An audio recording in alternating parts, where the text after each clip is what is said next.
এই আন্দোলনই পার্শ্ব শিক্ষকদের জীবনের শেষ আন্দোলন। এই আন্দোলনই পার্শ্ব শিক্ষকদের জীবনে আনবে নতুন সকাল।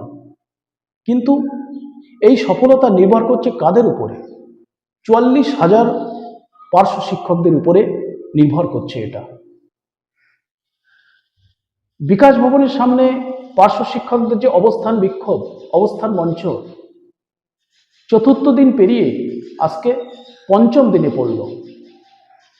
পার্শ্ব শিক্ষকদের হাজারো সংগঠন আমরা জানি, কোনো সংগঠনের নেতৃত্বরা কিন্তু এখনো পর্যন্ত এই আন্দোলনের বিরোধিতা সরাসরি কেউ করেননি। কেউ সরাসরি এই আন্দোলনের বিরোধিতা করেননি। তাহলে সাধারণ পার্শ্ব শিক্ষকরা কেন আন্দোলনমুখী এখনো হলো না? কেন সাধারণ পার্শ্ব শিক্ষকরা এই অবস্থান বিক্ষোভে, অবস্থান মঞ্চে যোগদান কেন করছেন না? আসলে পার্শ্ব শিক্ষকরা মনে করেন বাড়িতে বসে কখন মোবাইলের স্ক্রিনে বেতন বৃদ্ধির জিওটা দেখব, কিন্তু অতি সহজ বন্ধু, সহজ নয়, খুবই কঠিন। পার্শ্ব শিক্ষকদের কোনো সংগঠন যখন এই আন্দোলনের বিরোধিতা করছেন না, তখন সাধারণ পার্শ্ব শিক্ষকগণ কেন এই অবস্থান মঞ্চে অংশগ্রহণ করছেন না? একটু নিজের বিবেককে জিজ্ঞাসা করুন তো, যে অল্প সংখ্যক পার্শ্ব শিক্ষকরা আজ চতুর্থ দিন পেরিয়ে পঞ্চম দিন, আজ কয়েকদিন ওই বিকাশ ভবনের সামনে অবস্থান মঞ্চে অবস্থান করছেন, নিজের পকেটের টাকা খরচা করে, বাড়ি ঘর ছেড়ে, আরামের বিছানা ছেড়ে যারা অবস্থান মঞ্চে কাটাচ্ছেন, তারা কি নিজের ব্যক্তিগত স্বার্থে কাটাচ্ছেন? একটু ভাবুন তো। না, সেখানে কিন্তু এই ৪৪,০০০ পার্শ্ব শিক্ষকের স্বার্থ জড়িত। একটু নিজের বিবেককে একটু নাড়া দিন। আজকে 5 দিন, আজকে কয়েকদিন ধরে বিকাশ ভবনের সামনে অবস্থান বিক্ষোভ হওয়া সত্ত্বেও আমি আন্দোলন নিয়ে একটাও ভিডিও করতে পারিনি, কারণ আমি মানসিকভাবে অনেকটাই বিপর্যস্ত আছি। 24 তারিখের পরে, মানে 24 নভেম্বরের পরে আমার চ্যানেলটা বাঁচবে কিনা আমি ঠিক বলতে পারছি না।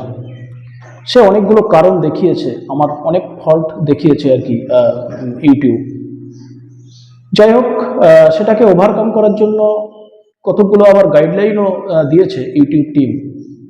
এখন আমি তো চেষ্টা তো করব সেটা ওভারকাম করার জন্য, কারণ এই চ্যানেলটা দাঁড় করানোর জন্য আমি অনেক রাত দিন খেটে পরিশ্রম করেছিলাম। রাত দিন খেটে আমি অনেক পরিশ্রম করেছি এই চ্যানেলটাকে দাঁড় করানোর জন্য।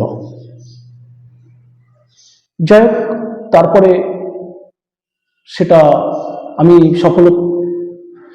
সফল হতে পারবো কি না, আমি আমার চ্যানেলটাকে বাঁচাতে পারবো কি না, সেটা ভাগ্যের ব্যাপার, দেখা যাক কি হয়। এই মুহূর্তে পার্শ্ব শিক্ষকরা অনেকটা নিরাশ, মানে হোপলেস যেটা বলা হয়। অনেকে বলছেন যে এই সরকার আর কোনোদিনই পার্শ্ব শিক্ষকদের বেতন বৃদ্ধি করবেন না, কোনোদিনই আদায় করা যাবে না। এটা কিন্তু সম্পূর্ণ ভুল ধারণা। একটা পাথর ভাঙতে গেলে বারবার আঘাত করতে হয়। একটা পাথর যতই শক্ত হোক না, বারবার আঘাত করার পরে কিন্তু পাথরটা ভাঙতে বাধ্য হয়। তো এই সরকার কিন্তু একটা কঠিন পাথরের ন্যায়। এই সরকারের মনটা গলাতে গেলে ঐক্য দরকার, পার্শ্ব শিক্ষকদের মধ্যে ঐক্য দরকার। যখন আন্দোলন হচ্ছে তখন ২,০০০, ৪,০০০ টেনে টুনে 100% যদি, শতভাগ যদি যোগদান দেওয়া যায়, তাহলে এই ঐক্যের মাধ্যমে পার্শ্ব শিক্ষকদের বার্তা পৌঁছতে বাধ্য। পার্শ্ব শিক্ষকদের মধ্যে একটা দ্বন্দ্ব চলছে, সে দ্বন্দ্বটা খুবই গুরুতরই বলা চলে। যেটা হচ্ছে, পার্শ্ব শিক্ষকদের আন্দোলনের সঙ্গে কেন সমগ্র শিক্ষার অন্যান্য সেক্টরের কর্মীদের জুড়ে দেওয়া হলো?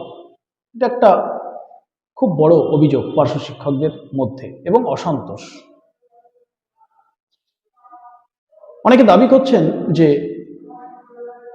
পার্শ্ব শিক্ষকরা এতদিনে যতটা শোষিত বঞ্চিত হয়েছেন, সামান্য ভাতায় কাজ করেছেন, সমগ্র শিক্ষার অন্যান্য সেক্টরের কর্মীরা কিন্তু এতটা শোষিত বঞ্চিত হননি। একদম বাস্তব, পার্শ্ব শিক্ষকরা যে সামান্য বেতন পান তার থেকে অনেকটাই বেশি বেতন পান সমগ্র শিক্ষার অন্যান্য কর্মীরা। একমাত্র শিক্ষাবন্ধুরা হয়তো অনেকটাই কম বেতন পান, আর নইলে সমগ্র শিক্ষার অন্যান্য কর্মীরা বেশ অনেকটাই বেতন পান পার্শ্ব শিক্ষকদের থেকে। আবার দীর্ঘদিন ধরে পার্শ্ব শিক্ষক সহ সমগ্র শিক্ষার সকল কর্মীদের বেতনটা বৃদ্ধি হচ্ছে না, এটাও বাস্তব।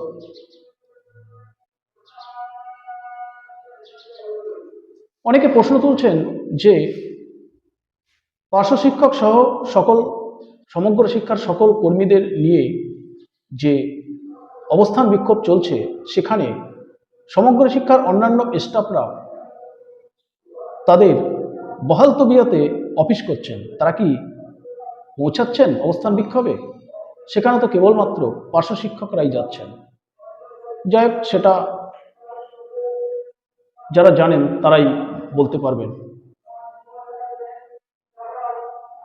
তবে আমার ব্যক্তিগত মতামত থেকে বলবো, এই মুহূর্তে এই সমস্ত চিন্তাভাবনা না করাই ভালো। শতভাগ পার্শ্ব শিক্ষক অবস্থান বিক্ষোভে যোগদান করুন, নিজেদের ঐক্যকে দেখান, সরকারের কাছে যাতে বার্তা যায় তার জন্য সকলে কলকাতামুখী হন। যেহেতু সমগ্র শিক্ষার সকল সংগঠন এই আন্দোলনে যুক্ত, সকল কর্মীদের উদ্দেশ্যে বলবো, বাকি জীবনটা যদি একটু ভালোভাবে যদি চান যে ভালোভাবে চলুক, বেতনটা সম্মানজনক হোক, তাহলে স্কুল অফিস ছেড়ে অবস্থান বিক্ষোভে 100% শতভাগ যোগদান করুন, সরকারের কাছে যাতে ভালো বার্তা যায়। আমার ব্যক্তিগত মতামত, এই মুহূর্তে দলাদলি না করে, এত বিভাজন কথা মাথায় চিন্তাভাবনা না করে, দাবি আদায়ের আন্দোলন যখন হচ্ছে, সকলে যোগদান করুন, আন্দোলনটাকে যথোপযুক্ত রূপ দিন, আন্দোলনটাকে সমৃদ্ধ করুন, যাতে বার্তাটা পৌঁছানো যায় সরকারের কাছে।